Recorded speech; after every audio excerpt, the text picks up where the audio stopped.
तो देखो ये फर्स्ट क्वेश्चन है जीपी का। A1 A2 A3 एक जीपी है, इंक्रीजिंग है। Sum of sixth and eighth term is 2, product of third and fifth term is 1/9। तो बताओ 6 time A2 plus A4 into A4 plus A6 किसके इक्वल होगा। तो हमें इसमें क्या गिवन है, sum of sixth and eighth term is 2। तो पहली कंडीशन तो हमने यही बनाई, सिक्स्थ और एट्थ टर्म, सिक्स टर्म होती है AR⁵5, eight term AR⁵7। AR⁵5 common आ गया, 1 plus R² is equal to 2। अच्छा, और हमें क्या गिवन है, प्रोडक्ट, किसका प्रोडक्ट करना है, थर्ड और फिफ्थ का, वो 1/9। तो ये थर्ड टर्म, ये फिफ्थ टर्म, प्रोडक्ट करके 1/9। इसको जब हमने सॉल्व किया, A² R⁵6 AR³ का स्क्वायर, तो यहाँ से हमें ये पता चला कि AR³ 1/3 है। ठीक है, स्क्वायर का रूट करने से प्लस माइनस आना चाहिए था, लेकिन हमने सिर्फ प्लस लिखा है बिकॉज जीपी इंक्रीजिंग वाली है। एक भी टर्म नेगेटिव नहीं हो सकती, अगर एक भी टर्म नेगेटिव हुई तो रेशियो नेगेटिव हो जाएगी बीच में, वो तो कभी इंक्रीज करेगा डिक्रीज करेगा, इंक्रीज डिक्रीज, इसलिए वो रिजेक्ट हो गया। फिर यहाँ पे आ जाते हैं ये वाली इक्वेशन पे। इस इक्वेशन को हमने कुछ ऐसे लिख लिया, AR³ into R² into 1 plus R²। AR³ की सीधी वैल्यू 1/3 R की फॉर्म में बन गई एक इक्वेशन, R² की दो वैल्यूज़ आ जाएंगी, और R² से नेगेटिव तो रिजेक्ट हो गया, पॉजिटिव में फिर A की वैल्यू आएगी स्क्वायर का रूट करने पे, क्योंकि R जो है वो पॉजिटिव है। बस A मिल गया, R मिल गया, तो जो हमें चाहिए उसके फॉर्मूलाज वगैरह अप्लाई करेंगे तो हमारा आंसर आ जाएगा 3। तो इसमें बी ऑप्शन सही होगा। नेक्स्ट देखते हैं, first term A, common ratio R as usual जो होता ही है। Sum of a square of first 3 terms is 3033, 33033। First term का स्क्वायर, सेकंड टर्म का स्क्वायर और थर्ड टर्म का स्क्वायर करके ये बना, A² कॉमन आ गया। अब हम क्या करें, और तो कोई कंडीशन गिवन है नहीं है, तो फिर इस केस में हमें क्या करना पड़ेगा, सिर्फ और सिर्फ कंपैरिजन ही होगा।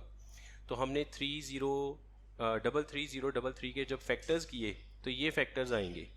अब इन फैक्टर्स को देखते हुए हम ये कह सकते हैं कि जिस पे स्क्वायर है वो तो A के इक्वल है, तो मतलब A11 हो गया, और बाकी जो टर्म बचेगी 3 इंटू 7 इंटू 13 वो किसके इक्वल आएगी, 1 प्लस R² प्लस R⁴4। बन गई इक्वेशन। R² की दो वैल्यूज़, एक वैल्यू रिजेक्ट, एक आ गई। A की वैल्यू तो हमें पहले ही पता चल गई, R अब पता चल गया। तो सम ऑफ दीज टर्म्स, जो तीन टर्म्स बिना स्क्वायर के, A plus AR plus AR², तो इसका आंसर कितना आएगा, 231। ये भी क्लियर है, इसमें भी कोई डाउट नहीं है। फिर उसके बाद ये वाला क्वेश्चन तो हम रेगुलर क्लास में अपनी सॉल्व करते ही हैं, जिसका आंसर हमें क्लास 11 में भी ये वाला क्वेश्चन आता है, ये जो आपके सामने है अभी। और इसका आंसर वैसे ही हमें रटा रटाया याद ही है, D/DEF नीचे आता है ABC, और ये AP में है। ये प्रूव करने के लिए भी आता है, क्लास 11 की सीक्वेंस सीरीज का ये क्वेश्चन है। सेम क्वेश्चन इसमें है। देखो हमारे पास ये एक पैराबोला है AX² 2BX प्लस CY, और ये एक पैराबोला है, ठीक है, और ये इंटरसेक्ट करते हैं y इज इक्वल टू 1 पे। That means y is equal to 1 दोनों को सेटिस्फाई करेगा। मैंने दोनों में y is equal to 1 put किया, दो नई इक्वेशंस बन गई। अब पहले वाली इक्वेशन का d निकाल के देखा, उसमें 2b² माइनस 4ac, और क्योंकि इसमें गिवन है ABC R इन GP, तो यहाँ से हमें क्या पता चलता है, b² is equal to AC। तो ये b² AC के इक्वल है, ये तो जीरो हो गया, ये जीरो है, इसका मतलब रूट्स इक्वल हैं। अगर रूट्स इक्वल हैं तो x निकालने का फॉर्मूला क्या होता है, -b/2a।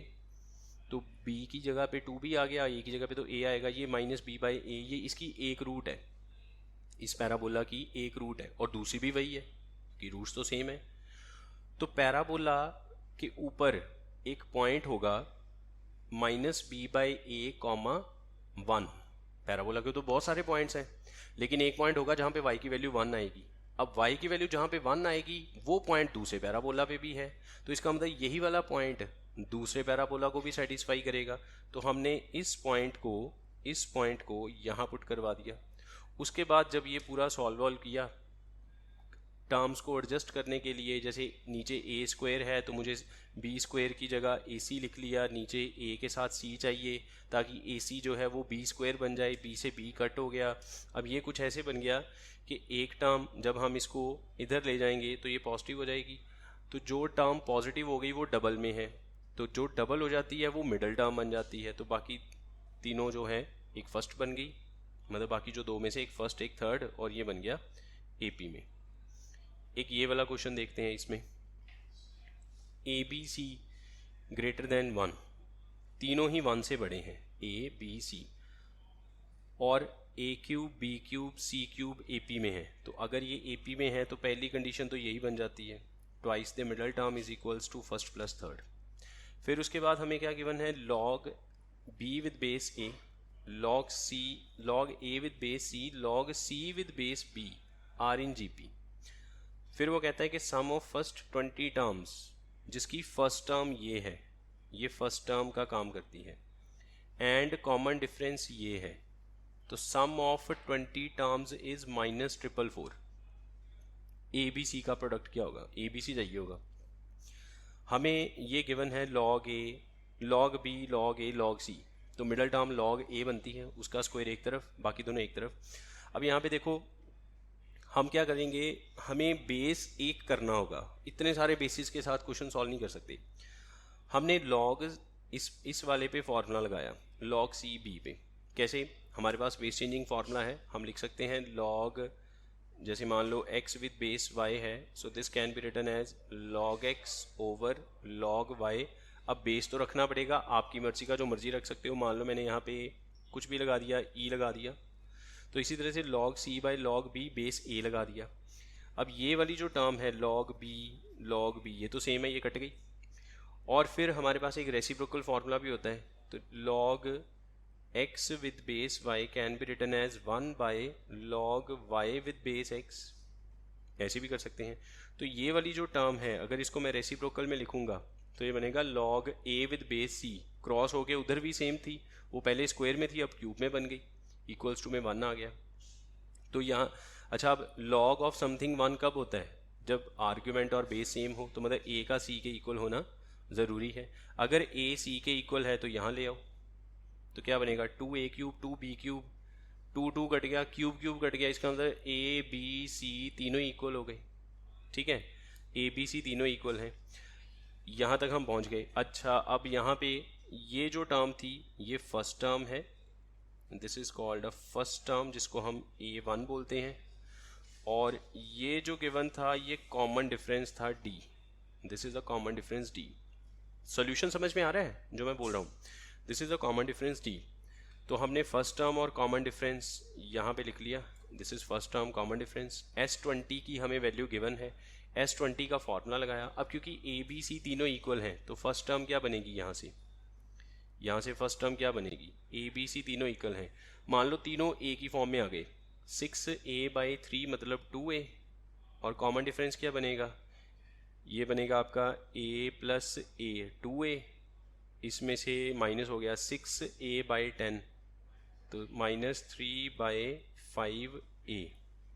क्लियर है, ये कॉमन डिफरेंस है। तो 2a1 की जगह 2a आएगा, तो ये बनेगा 4a, 19 इंटू समथिंग ये वाला, और इक्वल्स टू में 444 है ही है, इसको जब सॉल्व करेंगे तो a आ जाएगा, तो जो a आ गया वही b है वही c है, तो प्रोडक्ट करना है तो 216 इसका आंसर हो गया। ठीक है, ये चीज़ क्लियर है। तो ये हमारा नेक्स्ट क्वेश्चन नंबर जो भी था हो गया नोट डाउन, कॉन्सेप्ट पता चल गया कैसे सॉल्व करना है। अच्छा, नेक्स्ट क्वेश्चन इसके बारे में देखते हैं ज़रा, क्या गिवन है। हमारे पास 2 जीपीज़ हैं, 2 स्क्वायर 2 क्यूब, और दूसरी है 4 स्क्वायर 4 क्यूब। एक में 2 की रेशियो है, एक में 4 की रेशियो है। पहले वाली में कितनी टर्म्स हैं, 60, दूसरी वाली में n टर्म्स, तो टोटल कितनी हो गई टर्म्स, 60 प्लस n। अब वो कहता है geometric mean of all the terms, सारी टर्म्स का ज्योमेट्रिक मीन। अब ज्योमेट्रिक मीन 10 टर्म्स का ज्योमेट्रिक मीन कैसे निकलता है, सारी टर्म्स को मल्टीप्लाई करो रेज़ टू पावर 1/10। अब 60 प्लस n टर्म्स का ज्योमेट्रिक मीन कैसे निकलेगा, सारी टर्म्स को मल्टीप्लाई करो raise to power 1/60 plus n, और वो किसके इक्वल गिवन है, 2 रेज़ टू दी पावर 225/8। यहाँ तक समझ में आया। अच्छा, आप देखो इसको कैसे सॉल्व करेंगे, ये 2 रेज़ टू पावर कहाँ से शुरू हो रहा है, 1 से, प्लस 2 मतलब बेस सेम है, पावर ऐड हो जाएंगी ना, तो ये तो बन जाएगा 2 raise to power 1 + 2 + 3 up to 60, तो सिग्मा n वाला फॉर्मूला लगेगा जिसमें n की जगह 60 आ जाएगा। इसको अगर आप देखो ध्यान से, यहाँ से लेके n तक ये भी तो 2 की पावर में लिखा जा सकता है। तो ये बनेगा 2 raise to power 2 into 2 raise to power 4, 2 2 ज़ा 4 हो गया, ठीक है ना। फिर आगे 4 का क्यूब आएगा तो वो 2 की पावर 6 बनेगा, 2 की पावर 6, और करते करते लास्ट पे 2 की पावर 2n।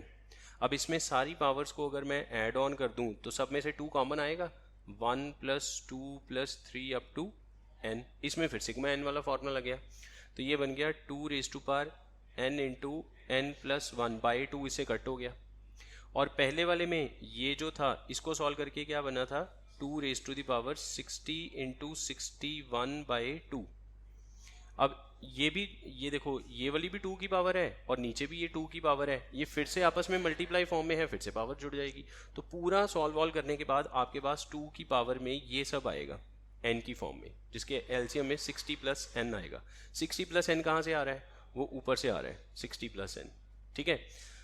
अब ये दोनों को कंपेयर किया, n की वैल्यू आ जाएगी, n की वैल्यू 57/n तो हो नहीं सकती ना, रिजेक्ट हो गया। अच्छा अब n मिल गया, तो अब यहाँ पे आ जाते हैं, ये जो हमें फाइंड आउट करना है, n की जगह पे आएगा 20। तो अब आप यहाँ पे आ जाओ, k = 1 से लेके 20, k × 20 - k, ये तो सिग्मा वाला फॉर्मूला है सिंपल सा, 20k 20 बाहर आ गया, सिग्मा k - k², इसमें सिग्मा k का फॉर्मूला, इसमें सिग्मा k² का फॉर्मूला, n की जगह 20 आएगा दोनों में। फॉर्मूलाज याद है ना, उस फॉर्मूलाज अप्लाई करने के बाद ये कैलकुलेशन करेंगे तो आंसर आ जाएगा, ठीक है। Then next A1 A2 A3 A4 ये सारी इंक्रीजिंग जीपी है, पॉजिटिव रियल नंबर्स। फिर उसके बाद A1 A3 A5 A7 का प्रोडक्ट गिवन है 1/1296, A2 + A4 गिवन है 7/36। तो वैल्यू बताओ इस सब की क्या होगी। मुझे देखो यहाँ से ये देखने पे लग रहा है, ये पता चल रहा है कि इसमें A4 जो है ना, A4 यहाँ पे वो इन दोनों के बिल्कुल सिमेट्रिकली बीच में है। तो क्यों ना मैं ये सारी टर्म्स को A4 के रेफरेंस में लिखूं। अगर आप A4 से A3 पे आना चाहते हो तो R के साथ डिवाइड करना पड़ेगा। तो इसका मतलब A3 को इन टर्म्स ऑफ A4 कैसे लिख सकते हो, A4/R। A5 को कैसे लिख सकते हो, A4 × R। अगर आपने 7 तक जाना है तो R³ करना पड़ेगा। 4 से 7 तक जाने में 3 बार मल्टीप्लाई, एक बार 5 फिर 6 फिर 7, R³ हो गया। तो इसी तरह से अगर आपने A4 से A1 पे आना है तो 3 बार डिवाइड करना पड़ेगा। बात समझ रहे हो क्या हो रहा है। A4 ये जो 4 टर्म्स है ना, A4 के विद रिस्पेक्ट सिमेट्रिकल हैं, 2 उससे आगे हैं 2 उससे पीछे हैं। तो मैंने A4 का रेफरेंस ले लिया, आगे जाना है तो R से मल्टीप्लाई किया, पीछे आना है तो R से डिवाइड कर दिया। अब जितना R आगे जुड़ा मल्टीप्लाई में, उतना R पीछे डिवाइड में आ गया। तो R सारा ही कट हो जाएगा यहाँ से, ये बने R³ R³ R R, A4 की पावर 4 बन गया और ये बनेगा 1/6 की पावर 4। तो A4 मिल गया हमें 1/6, ठीक है। और फिर हमें यहाँ पे A2 और A4 का सम गिवन है। A4 पता चल गया तो A2 पता चल गया। अब A2 आ गया, A4 आ गया, बाकी सारी टर्म्स इजीली फाइंड आउट कर सकते हैं। तो सारी टर्म्स फाइंड आउट करने के बाद जो हमें चाहिए थी हमने उनको ऐड ऑन कर दिया, तो 43 आंसर आ जाएगा। ये समझ में आ गया। देन नेक्स्ट ये वाले टाइप के जो क्वेश्चंस हैं इनको कैसे सॉल्व करते हैं। इसमें क्या होता है कि एक एपी को जीपी की कॉरस्पॉन्डिंग टर्म के साथ प्रोडक्ट करके ऐड ऑन किया जाता है। एक एपी 1 2 3 4 5, एक मान लो जीपी 2 2² 2³ कॉरस्पॉन्डिंग टर्म्स को मल्टीप्लाई करके प्लस कर दिया तो एक नई सीरीज बन जाती है जिसको हम नाम देते हैं AGP, ठीक है, AGP। वैसे तो ये डिलीटेड है सिलेबस से, अगर नहीं भी करेंगे, छोड़ना भी चाहते हैं तो छोड़ सकते हैं। तो रहने दे, फिर ये वाला क्वेश्चन रहने देते हैं क्योंकि ये सिलेबस में सिर्फ AP है और GP है। वैसे इसमें जनरल टर्म वहीं से बनती है कि पूरे सम को रेशियो के साथ मल्टीप्लाई करो, एक एक टर्म आगे खिसका आगे लिखो, फिर माइनस करो, फिर एक नई सीरीज बन जाती है, उसमें से कुछ कॉमन आ जाएगा, बाकी जीपी बन जाएगी। हाँ, जनरल टर्म से कर सकते हैं, जनरल टर्म बना के, बट अभी है ही नहीं सिलेबस में तो आप छोड़ भी सकते हैं। देन नेक्स्ट देखो ये है 3 numbers increasing GP, common ratio R. वो कहता है कि अगर मिडल टर्म, सिर्फ मिडल टर्म को डबल करें तो जो नए नंबर बनेंगे वो एपी में आ जाएंगे, जिनका कॉमन डिफरेंस होगा डी। तो फोर्थ टर्म जीपी की फोर्थ टर्म है 3r स्क्वायर। बताओ आर स्क्वायर माइनस डी किसके इक्वल होगा? तो हमने लेट कर लिया, हमें 3 नंबर्स गिवन हैं जीपी में और कॉमन रेशियो है आर। तो हमने मान लिया numbers are A by R, A और ए आर। अब मिडल वाले को डबल करना है, तो ए की जगह क्या आ गया 2a, और ये किस में आ गए एपी में। एपी में है तो double the middle, first plus third, A common आएगा, कट हो गया, आर की 2 वैल्यूज आएंगी। 2 माइनस √3 हो नहीं सकता क्योंकि जीपी कौन सी है, इंक्रीजिंग जीपी, तो 2 प्लस √3 होगा। हमें आर पता चल गया। अच्छा, उसके बाद उसने कहा fourth term is 3r square. Fourth term GP की क्या होती है वैसे, ए आर क्यूब, यहाँ पे तो ए आर स्क्वायर लिखा है क्योंकि फोर्थ टर्म जो जीपी आपने लेट की है उसकी फोर्थ टर्म, आपकी जीपी ये वाली है, तो इसकी फोर्थ टर्म क्या होगी, आर से मल्टीप्लाई हो रहा है।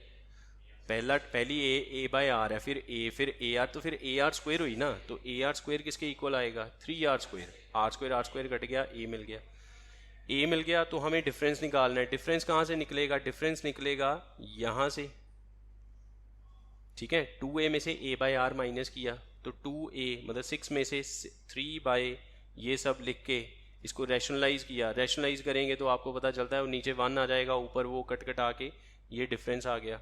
तो आर स्क्वायर में से d माइनस करना है, इसका स्क्वायर करेंगे, उसमें से d माइनस कर देंगे, थोड़ी बहुत कैलकुलेशन करेंगे तो हमारा ये आंसर आ जाएगा।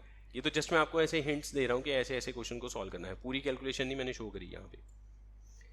देन नेक्स्ट एक ये क्वेश्चन है एक्स वाई दोनों रियल हैं और x पॉजिटिव है एंड y क्या गिवन है, log x with base 10, log x की power 1/3 with base 10, log x की power 1/9 with base 10, so on up to infinity. तो बताओ x और y का ऑर्डर्ड पेयर क्या होगा, ये कंडीशन आपको गिवन है बीच में। हम इस कंडीशन को यहाँ पे ले आते हैं। ऊपर से क्या कॉमन आ सकता है 2, पूरे में से नीचे से 3, तो वो तो 1 + 2 + 3, 1 + 2 + 3 पूरा ही कट हो गया और बचा क्या। अच्छा, ये 4 को भी 2 से कट कर दिया तो 2/log 10, क्रॉस मल्टीप्लाई किया, फिर वो log को एक्सपोनेंशियल फॉर्म में कन्वर्ट कर दिया, x की वैल्यू आ गई 10�6। अब y पे आ जाते हैं। y किसके इक्वल था, ये सब y की एक्सपेंशन है, हमने ये एक्सपेंशन लिखी यहाँ पे। log के साथ सारी टर्म्स प्लस में है तो log 10 के सारे आर्ग्यूमेंट आपस में मल्टीप्लाई हो गए तो सबके ऊपर जो पावर है वो ऐड हो जाएगी। ये तो एक इनफाइनाइट जीपी बन गई जिसका फॉर्मूला बनेगा a/1 - r। तो a/1 - r किया तो ये बन गया, 3/2 आगे आ गया, वो x की वैल्यू 10�6, वो 6 भी आगे आया तो y की वैल्यू भी आ गई, x मिल गया, y मिल गया, तो दोनों का पेयर देखेंगे तो हमारा डी ऑप्शन बन गया इसमें। 10�6 x हो गया और y की वैल्यू हो गई 9, ठीक है। देन नेक्स्ट ये इसमें हम एक कॉन्सेप्ट यूज़ करेंगे। हमारे पास ना कुछ एक्सपेंशन है, आपको याद होगा जब मैंने लिमिट्स करवाया था उसमें कुछ एक्सपेंशंस लिखवाई थी, sin x की एक्सपेंशन, cos x की, tan x की, e⁻x की, e⁻−x की, ln x की, है ना, ये सारी एक्सपेंशंस लिखी थी। तो हमारे पास एक ये एक्सपेंशन भी है ln1 - x और ln1 + x। देखो 1 - x में क्या होगा, सारी टर्म्स नेगेटिव, 1 + x में पहली पॉजिटिव फिर नेगेटिव फिर पॉजिटिव फिर नेगेटिव, ठीक है। ये सारी मैं PDF आपको भेज दूंगा पूरी, आप वहाँ से पढ़ लेना चाहिए। तो ये बन गया आपका -x - x²/2 - x³/3 - x⁴/4, इसमें ऑल्टरनेट आएगा। अब आते हैं अपने क्वेश्चन पे। अब इसमें देखो थोड़ा सा ट्रिक यूज़ किया गया है क्वेश्चन में, ½ x है, फिर 2/3 फिर 3/4। ये तो कुछ ऐसा भी नहीं बन रहा कि एक अर्थमेटिक सीरीज़ के साथ जीपी को मल्टीप्लाई किया हो। तो इसमें क्या किया गया है, 1 में से ½ माइनस किया, 1 में से 1/3, 1 में से 1/4। ये देखो ये पहली टर्म है ½ x², ऐसे लिख सकते हैं। दूसरी टर्म ये वाली 2/3 x³, इसको ऐसे लिख सकते हैं 1 - 1/3 x³। थर्ड टर्म 3/4 x⁴, इसको ऐसे लिख सकते हैं 1 - 1/4 x⁴। अब इसमें से एक x³ यहाँ, x² यहाँ से निकला, x³ निकल गया, x⁴ निकल गया, सारी पॉजिटिव टर्म्स अलग हो गई, ये रही। और बाकी हाफ एक्स स्क्वायर यहाँ पे आ गया, फिर x cube by 3 x raise to power 4/4 यहाँ पे आ गया, ठीक है। अब ये वाली जो टर्म थी इसमें मैंने एक एक्स जोड़ दिया, ये वाला एक्स जोड़ दिया, और एक एक्स मैंने यहाँ पे भी नेगेटिव में लिख दिया। ये तो सारी टर्म्स ऑलरेडी नेगेटिव है, एक नेगेटिव एक्स बैलेंस हो गया। ये तो आपका अब इसमें अप टू कहाँ तक चलना है कुछ नहीं लिखा, तो इसका मतलब ये कहाँ तक जाएगा, इन्फिनिटी तक। जिसमें कुछ लिखा ही नहीं है वो इन्फिनिटी तक जाएगा। ये बन गया a/1 माइनस आर, और ये आपकी एक्सपेंशन हो गई ln 1 माइनस एक्स की। ये जो चीज़ है ये एक्सपेंशन बन गई ln 1 माइनस एक्स की, ठीक है। अब उसने क्या कहा, एक्स की कौन सी वैल्यू आपने पुट करनी है, हाफ। तो एक्स की ये y के इक्वल है ये सब, इसमें अब हम x को हाफ पुट करेंगे तो ये y की वैल्यू आएगी। अब इस वैल्यू पे e⁻1 प्लस वाई क्या होगा वो बताओ।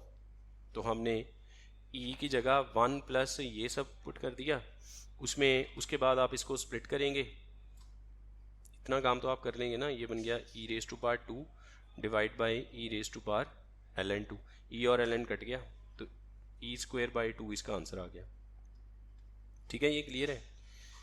देन एक और ये क्वेश्चन था, sum of infinite GP AR square 15, sum of squares is 150, तो sum of AR square AR raise to power 4।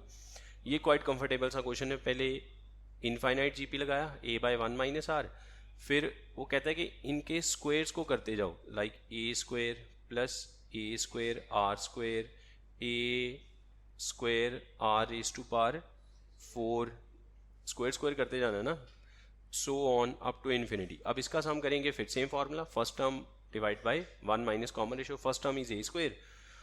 अगर हम फर्स्ट और सेकंड इसको डिवाइड कर दें, सेकंड और फर्स्ट को, a² से a कट गया, ये 1 माइनस r² को 1 प्लस आर 1 माइनस आर लिखेंगे, 1 माइनस आर कट गया, 150 को 15 से 10 आ गया, ये इक्वेशन बन गई थर्ड। इसको फिर दोबारा फर्स्ट के साथ डिवाइड कर दिया, a भी उड़ गया, आर की फॉर्म में लीनियर बनेगी, वहाँ से आर मिल गया, आर मिल गया तो फर्स्ट इक्वेशन से ए मिल जाएगा। उसके बाद आपने ये वाला सम फाइंड आउट करना है। अब ये भी एक इनफाइनाइट जीपी है जिसकी फर्स्ट टर्म AR² है और रेशियो R² है, बस ए और आर पता चल गया, इसमें वैल्यूज पुट करेंगे तो आंसर आ जाएगा। देन नेक्स्ट एक ये क्वेश्चन है, जब हमें किसी टर्म, दो टर्म्स की मिनिमम वैल्यू निकालनी हो, 2 या 3 टर्म्स की, तो हम उसमें क्या करेंगे, हम AM/GM इनइक्वालिटी सॉल्व करेंगे, उससे मिनिमम पता चल जाती है।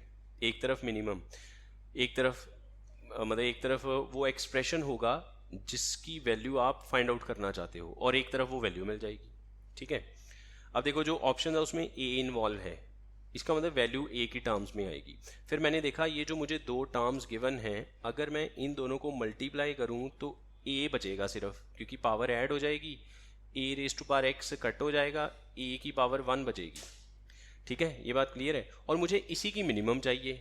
अब दोनों को प्लस करेंगे, 2 से डिवाइड करेंगे, am आ गया, मल्टीप्लाई करेंगे, रूट करेंगे, gm आ गया।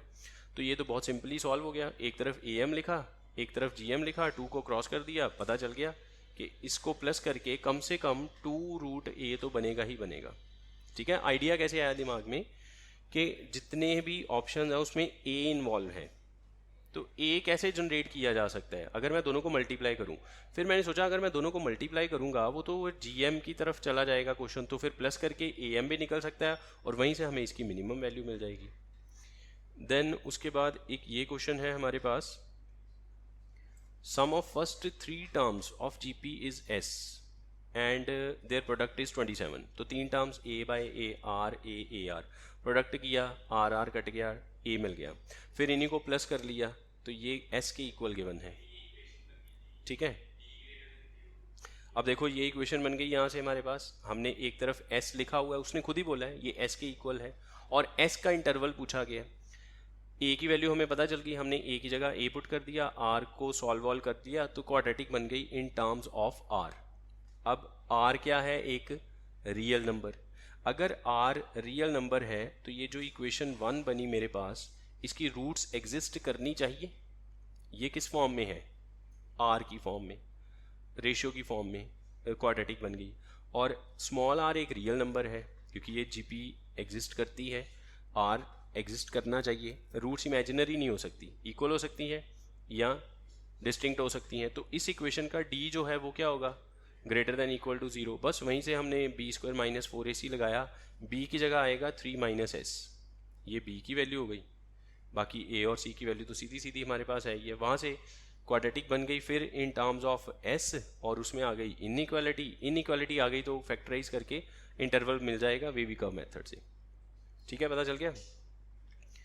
देन एक ये क्वेश्चन है हमारे पास, इसमें greatest positive integer k for which 49 raise to power k plus 1 is a factor of this, मतलब ये फैक्टर होना चाहिए इसका।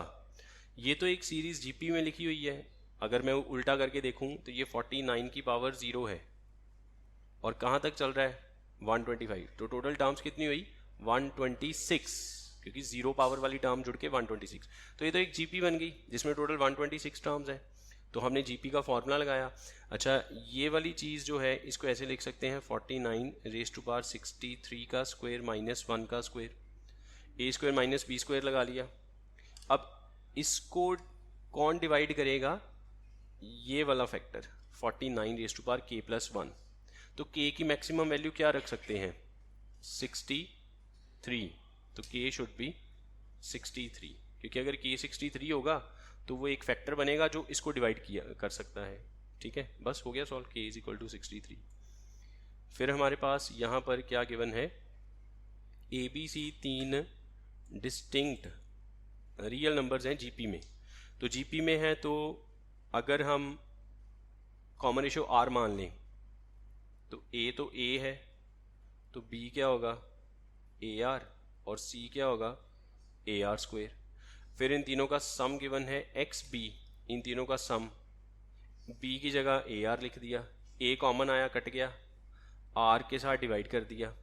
अब आप याद करो जब हमने कहा था कि किसी भी नंबर का उसके रेसिप्रोकल के साथ ऐड करो तो 2 से बड़ा आएगा अगर नंबर पॉजिटिव है, -2 या -2 से छोटा आएगा अगर नंबर नेगेटिव है। तो 2 केस ही बन सकते हैं, अगर r नेगेटिव हुआ तो ये जो टर्म है ये -2 की तरफ जाएगी, एक ऐड कर दो तो -1 से छोटा हो गया, और अगर ये r 0 से बड़ा हुआ तो ये +2 से भी ज़्यादा होगा, एक ऐड कर दो +3 से भी ज़्यादा होगा। तो इसका मतलब x जो है या तो वो -1 से भी पीछे आएगा या 3 से भी आगे आएगा। तो 3 से आगे 4 भी मिल सकता है उसको, x कैन बी 4, x -2 भी हो सकता है, -1 से पीछे जाएंगे -3 भी हो सकता है, x कभी भी 2 नहीं हो सकता, क्योंकि x किसके इक्वल है 1/r plus r plus 1। 1/r plus r ने या तो 2 देना है या -2 देना है, इन बिटवीन कुछ नहीं देना उसने। ठीक है, हो गया क्लियर।